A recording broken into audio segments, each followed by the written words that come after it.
A gente está no mês da família, então eu quero tratar nessa noite sobre o tema lidando com os conflitos familiares. Efésios 4:32. Antes, sede uns para com os outros benignos, compassivos, perdoando-vos uns aos outros, como também Deus em Cristo vos perdoou. Vamos juntos? Antes, sede uns para com os outros benignos, compassivos, perdoando-vos uns aos outros, como também Deus em Cristo vos perdoou. Pai, fala conosco mais uma vez no dia de hoje, que a Tua palavra nos ajude, Senhor, a lidar com algumas dificuldades que muitas pessoas têm passado em casa. Que a Tua palavra ilumine a nossa mente, que a Tua palavra incendeie o nosso coração, que a Tua palavra venha nos auxiliar e venha trazer a vontade do Senhor para a nossa vida. É o que te pedimos, em nome de Jesus. Amém e amém. Toma o seu lugar, obrigado. A família é uma dádiva de Deus. A família é um presente de Deus. A família é um refúgio. É um lugar onde a gente sai para resolver as nossas coisas lá fora, sai para o nosso trabalho, as atividades daquele dia, mas a gente conta as horas para que o tempo passe rápido, para que a gente retorne para a nossa casa, porque ali é um ambiente de paz, porque ali é um refúgio, porque ali é um porto seguro, porque ali é um abrigo que nós temos na nossa vida, é a nossa rocha. É um ambiente que nos traz paz. Vamos dizer que a nossa casa é um jardim no meio de um espinheiro. A família é tudo isso. Deus, Ele projetou a família para ser isso. Mas, infelizmente, a família, ela também tem sido palco das maiores guerras. A família também tem sido o lugar dos maiores desentendimentos. A família também tem sido um ambiente de agressões e tensões, de desentendimentos, o lugar, infelizmente, mais difícil de se viver. Existem pessoas, em contrapartida, que elas se ocupam demais lá fora. Elas querem fazer hora extra no seu trabalho, porque elas não querem retornar para casa tão cedo, para que ela não tenha que enfrentar mais uma briga, para que não tenha que enfrentar mais um desentendimento em casa. E a Bíblia, ela não esconde isso. A Bíblia, ela não oculta o fato de que a família, muitas vezes, tem sido esse palco dos desentendimentos mais agudos. Tem sido o ambiente dos sentimentos angustiantes, dos sentimentos desesperadores e das situações mais constrangedoras. Eu tenho um exemplo aqui de Gênesis no capítulo 4. Ali a gente vai encontrar a tensão que existiu entre Caim e Abel. A inveja de um próprio irmão contra o outro. A ira de um irmão contra o outro. A indisposição que Caim teve de se arrepender, de reconhecer o seu próprio erro, de reconhecer aquele plano maquiavélico e assassino que ele tramou contra o seu próprio irmão. E a Bíblia vai contar em Gênesis 4 que ele chama o seu irmão para um local onde ninguém pudesse ver. Ele chama o seu irmão para um ambiente onde o seu irmão não poderia resistir, não poderia oferecer resistência. E em Gênesis capítulo 4, versículo 8, diz que ele maquina o mal, ele planeja e ele executa o assassinato do seu próprio irmão. E no versículo 9, Gênesis 4:9, diz que ele tenta se eximir da sua culpa. A Bíblia fala também de um outro exemplo, de Gênesis capítulo 21, versículo 19, da tensão que existiu entre Ismael e Isaque, dois irmãos. Ainda muito criança, já havia desentendimento entre eles dois. A Bíblia, ela não oculta, por exemplo, em Gênesis 32:11, a ferida aberta que estava no coração de Jacó e Esaú. Dois irmãos. Talvez ali naquele episódio, por inabilidade dos seus pais, esses dois rapazes aqui, eles crescem como rivais, como inimigos, e não como amigos, mesmo tendo o mesmo pai, mesmo tendo a mesma mãe, morando no mesmo lar, mas eles não cresceram como amigos. E a gente começa a perceber que até mesmo dentro de casa, dentro da própria família, há inveja. Dentro do próprio ambiente familiar, há ódio, há disputas, desentendimentos, há preferências dentro da própria casa. E essas coisas, irmãos, existindo dentro do lar, começam a gerar conflitos, começam a trazer traumas, começam a trazer as tensões, mágoas, que talvez se arrastem por uma vida inteira. Ressentimentos, dores, frustrações, complexos. E muitas vezes, isso amarga a vida. Muitas vezes, isso traz amargura para o coração daquela pessoa que fez parte desse lar, dessa casa. Trazendo ressentimentos, dores, trazendo frustrações, trazendo complexos. E as pessoas vão sendo tomadas por aquelas mágoas, por aqueles ressentimentos, e vai deixando o ambiente daquele lá um ambiente pesado, um ambiente bem tenso, um lugar onde as pessoas não querem voltar, um lugar onde as pessoas não querem estar, um lugar que tinha tudo para ser um ambiente de paz, mas se transformou numa arena de brigas, numa arena de amargura, num lugar de ressentimento. A Bíblia, ela prossegue nos seus exemplos.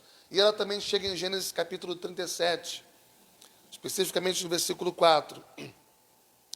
A Bíblia vai dar ali um exemplo da família de Jacó, de como os irmãos de José tinham inveja dele, tinham ódio dele, e também por inabilidade do seu pai, porque o pai tinha preferência por um filho. E não se importava tanto assim com os outros. Jacó, ele preferia mais José. E ele dava mais atenção para um filho. E ele dava mais da sua disposição, do seu amor, do seu carinho, do seu afeto. Esquecendo os outros. E isso, irmãos, desembocou numa atitude desumana dos seus próprios irmãos. E a gente conhece a história. Ele pegou José, jogou no poço, passado um tempo levantou do poço e vendeu como um produto para o Egito. E guardou essa mentira durante 20 anos, escondendo do seu próprio pai, colocando uma máscara de falsidade, de hipocrisia, vivendo durante 20 anos dentro de casa uma farsa, escondendo tudo. Tudo isso porque a crise na família não tinha sido superada. Tudo isso porque uma dificuldade dentro de casa não tinha sido tratado, não tinha sido resolvido. A Bíblia também dá outro exemplo. Ela fala aqui em Números 12, de Moisés, Arão e Miriam. Moisés, Miriam e Arão não eram apenas irmãos, eles eram líderes do povo de Deus. Eles eram um exemplo para uma nação inteira. Eles estão caminhando juntos, estão exercendo a obra de Deus juntos, estão liderando juntos. Mas, numa certa altura, num dado momento da caminhada deles, Arão e Miriam se insurge contra Moisés, se revolta contra Moisés, se volta não apenas contra o irmão, mas contra o homem que o próprio Deus havia levantado, constituído como líder, não apenas de uma nação, mas como líder também daquela família, daquele povo, daquela caminhada que eles estavam. E a família, tantas vezes, tem sido o palco das cenas mais vergonhosas. Você vê que uma família como essa aqui de Números 12, que era para dar o exemplo, agora dá o quê? Um vexame. Mas a gente volta um pouco aqui, para onde eu gostaria que fosse o nosso centro, que é Gênesis 4. Eu vou pedir que você deixe sua Bíblia aberta, para que a gente volte um pouco aqui na história de Caim e Abel. Gênesis 4, versículo 1 ao 7.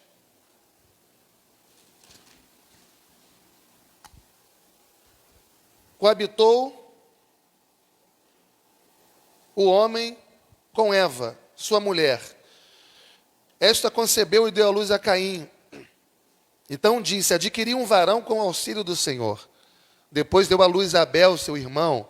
Abel foi pastor de ovelhas e Caim lavrador. Aconteceu que no fim de uns tempos, trouxe Caim do fruto da terra uma oferta ao Senhor. Abel, por sua vez, trouxe das primícias do seu rebanho e da gordura deste. Agradou-se o Senhor de Abel e de sua oferta, ao passo que de Caim e de sua oferta não se agradou. Irou-se, pois, sobremaneira Caim, e descaiu-lhe o semblante. Então lhe disse o Senhor: por que andas irado e por que descaiu o teu semblante? Se procederes bem, não é certo que serás aceito? Se todavia procederes mal, eis que o pecado jaz à porta. O seu desejo será contra ti, mas a ti cumpre dominá-lo. Então, Deus está aqui dando um conselho para Caim. Falou: olha, não fica triste porque eu não recebi a sua oferta. Você simplesmente procedeu mal. Agora, se você proceder bem, tudo pode mudar. Um conselho que um pai está dando aqui para um filho. E quando você recebe um conselho amoroso desse, uma orientação, uma sabedoria dessa, é importante que você obedeça. É natural que a gente chegasse num momento como esse e dissesse: poxa, então tá bom. Então já que é assim, eu vou fazer a minha parte. Eu vou agir da maneira correta, para que eu também seja aceito e abençoado.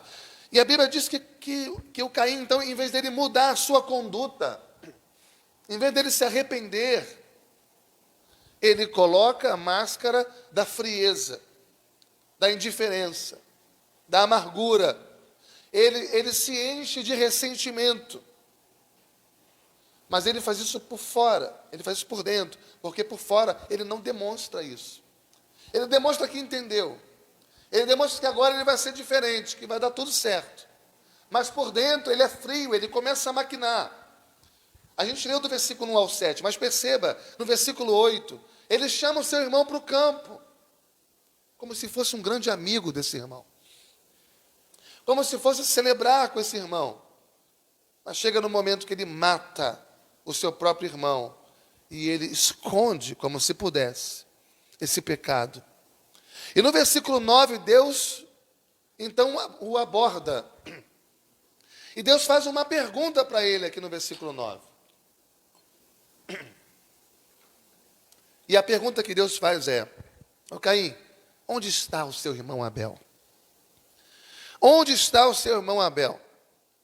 E Caim, então, responde hipocritamente, friamente. E a resposta que ele dá é: eu não sei. E porventura, acaso sou eu o guardador do meu próprio irmão? Eu não sei dele. E no versículo 10, a pergunta que Deus faz é: ô Caim, o que foi que você fez, rapaz? Por que você fez isso? O sangue do teu irmão está clamando desde a terra. E no versículo 11, a sentença vem: você será maldito a partir de agora. E diz a Bíblia que Caim, ele começa a ter medo. Só que ele não tem medo do seu pecado. O problema dele não está naquilo que ele fez. O problema é que ele passa a ter medo das consequências do seu pecado. Não é porque eu errei, não é porque eu fiz algo que não devia ser feito, mas agora, como que eu vou lidar com as consequências disso? Ou seja, ele não demonstra qualquer arrependimento. Perceba você como que os passos vão sendo dados dentro da família. Pelo menos de muitas. Tudo começa com coisas aparentemente simples. Com coisas que nós não damos tanta importância assim. Como o ciúme dentro de casa. como a inveja que a gente viu aqui. A inveja ao seu irmão Abel. E Caim olha para ele e vê as coisas dando certo, em vez de ele imitar a conduta do seu irmão. Poxa, meu irmão fez isso, aquilo, as coisas deram certo para ele. Eu vou seguir esse exemplo. Que a conduta, que a postura do meu irmão seja um testemunho para a minha vida. Mas em vez dele imitá-lo, ele olha para o seu irmão como rival, como seu inimigo. Não como alguém que ele poderia imitar para que ele crescesse na sua vida espiritual. Então, ele não quer aprender com Abel, ele quer eliminar Abel. E quantas vezes, irmãos, a gente percebe que dentro de casa, dentro da família, existem mágoas, existem irmãos contra irmãos, existem filhos contra pais, pais insurgindo contra os próprios filhos. Quantas vezes dentro da família, o palco de guerra está entre o marido e a esposa, dando um péssimo exemplo para os filhos. Isso tudo dentro do próprio lar. A família virando um cenário de completo desentendimento. Eu quero dizer para você que me ouve hoje, que esse não precisa ser o cenário da sua casa. Esse não precisa ser o ambiente da sua família. Caim não mudou a sua conduta. Ele não aceitou a repreensão de Deus. Ele não teve o seu coração quebrantado, ele não foi humilde para examinar o seu coração, para reconhecer as suas falhas, seus erros. E em vez de recuar no seu pecado, a Bíblia mostra que ele avança, ele assassina o seu próprio irmão. Qual foi o resultado disso? O resultado está lá em Gênesis 6. Lá em Gênesis 6. Toda a descendência de Caim seguiu o mesmo caminho que ele. E chega num ponto, no versículo 11, que Deus não aceita mais, lá em Gênesis 6 e 11, Deus não aceita mais a maldade que havia se espalhado por toda a terra. E Deus, então, no versículo 13, Gênesis 6 e 13, toma a decisão de eliminar uma geração inteira por causa do pecado do seu pai. Porque lá atrás, alguém não se quebrantou, alguém não reconheceu o seu pecado, não reconheceu os seus erros. E isso afetou os seus filhos, que afetou os seus netos, seus bisnetos, uma geração inteira. E Deus elimina, então, toma a decisão de eliminar uma geração. No capítulo 6. E no capítulo 7, Deus manda o dilúvio. Gênesis 7. E a Bíblia diz que somente uma família, a família de Noé, é que se salva daquela grande catástrofe natural. Todos os demais mortos.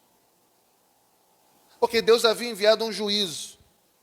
E o juízo veio por causa do pecado de uma família que não se quebrantou, que não se arrependeu. Pelo contrário, que se multiplicou, mas não abriu mão para mudar a sua própria conduta. Não é esse o propósito de Deus para a nossa vida. Não é esse o propósito de Deus para a nossa família. Não é esse o projeto de Deus para a sua casa. O que Deus quer então? Qual é o propósito de Deus então? Que a gente tenha uma família unida. Que a gente tenha uma família feliz. Deus quer que a sua casa seja um lugar de comunhão. Deus quer que a sua família seja um lugar de quebrantamento, de arrependimento, de perdão mútuo. Que a sua família seja um abrigo. Um lugar de amor, um lugar de paz. Nós podemos fazer da nossa família, da nossa casa, do nosso lar, um ambiente mais gostoso para se viver. Irmãos, é 10% o que acontece dentro de casa e 90% como a gente reage àquilo. Então, nós precisamos de cuidar das nossas reações. Muitas vezes não é o que aconteceu ali, mas como eu reagi.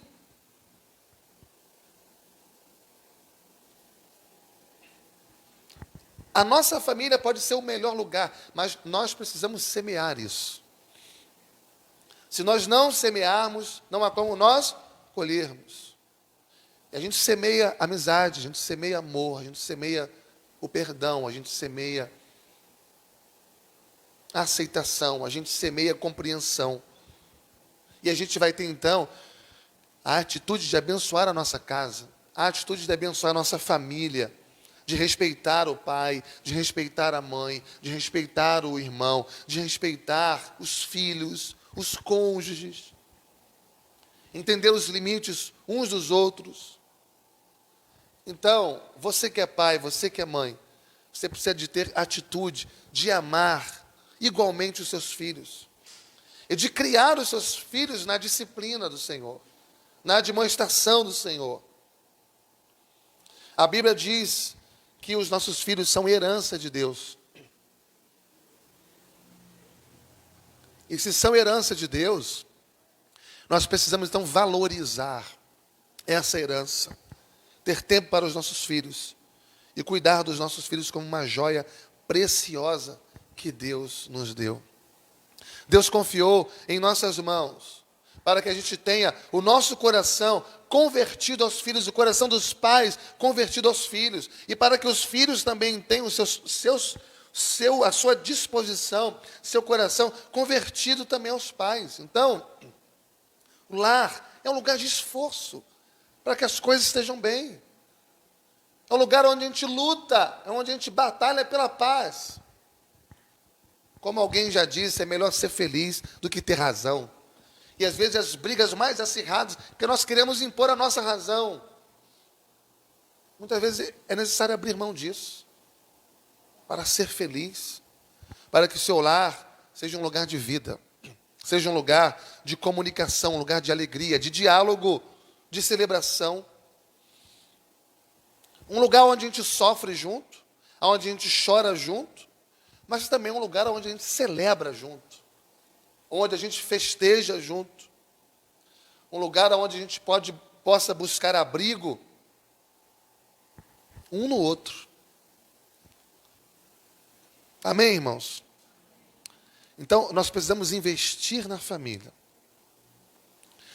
Se a sua família não estiver bem, você não estará bem na igreja.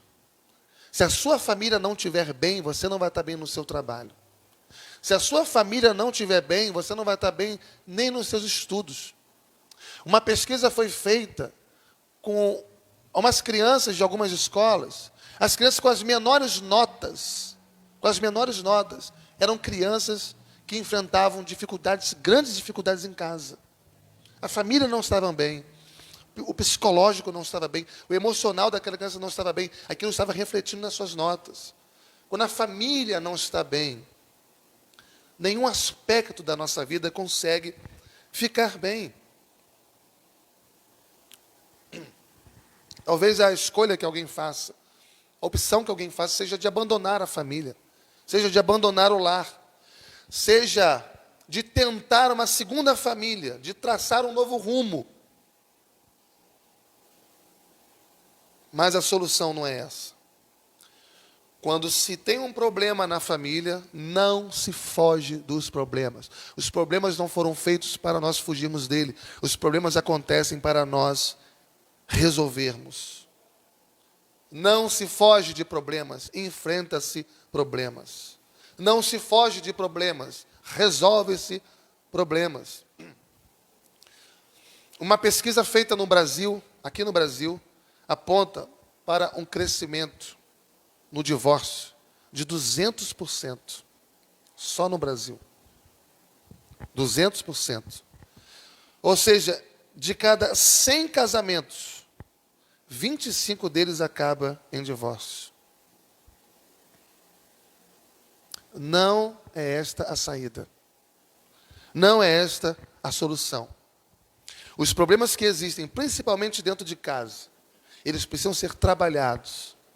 Eles precisam ser postos diante de Deus, para que, com a sabedoria das Escrituras, a gente venha tratar, resolver aquele problema dentro do nosso lar. Os problemas que surgem na nossa família, no nosso casamento, eles precisam de ser tratados com responsabilidade. Eles precisam ser tratados com coerência, com sabedoria, com humildade e, sobretudo, irmãos, com muito amor. Com muito amor. Então, nós podemos investir na nossa família. Porque quando nós investimos na nossa família, certamente a gente tem retorno de tudo aquilo que a gente investe. Você, então, vai ter uma família alicerçada na rocha que é Jesus Cristo. E vai desfrutar do amor, da comunhão, da alegria, da bênção. E a pergunta que eu faço para você, para a gente encerrar, já pedindo a ajuda do Mateus ali. Como que está a sua família? Como que é o ambiente da sua casa? Como que está a comunicação com a sua mulher? Como que está a comunicação com o seu marido? Como está a sua comunicação com seus filhos? Com seus pais? Com os seus irmãos? Eu espero, em nome de Jesus, que você invista na sua família. Que você ame a sua família. Sobretudo, que você não desista da sua família. Invista o melhor do seu tempo, da sua inteligência, da sua atenção, do seu afeto, do seu dinheiro. Invista o melhor do seu coração dentro da sua casa, na sua família. Porque Deus quer fazer de você um instrumento de bênção para o seu lar. Amém? Faça hoje um propósito com Deus, um voto com Deus, de dar prioridade em buscar a Deus e depois dar prioridade à sua família, para que você tenha uma família abençoada, uma família feliz, uma família que é comprometida com a igreja, uma família comprometida com a palavra, uma família comprometida com a oração, uma família segundo o coração de Deus. Feche os seus olhos, curve a sua cabeça. Deus querido, muito obrigado, Pai, pela Tua palavra, pelo desafio que a Tua palavra nos traz, pela capacitação que certamente, Pai, nós estamos recebendo, uma capacitação da Tua graça, para exercermos o perdão, o amor, o respeito, o carinho, o afeto, a atenção dentro do nosso lar. Ó Deus, nós não queremos ser prisioneiros das mágoas.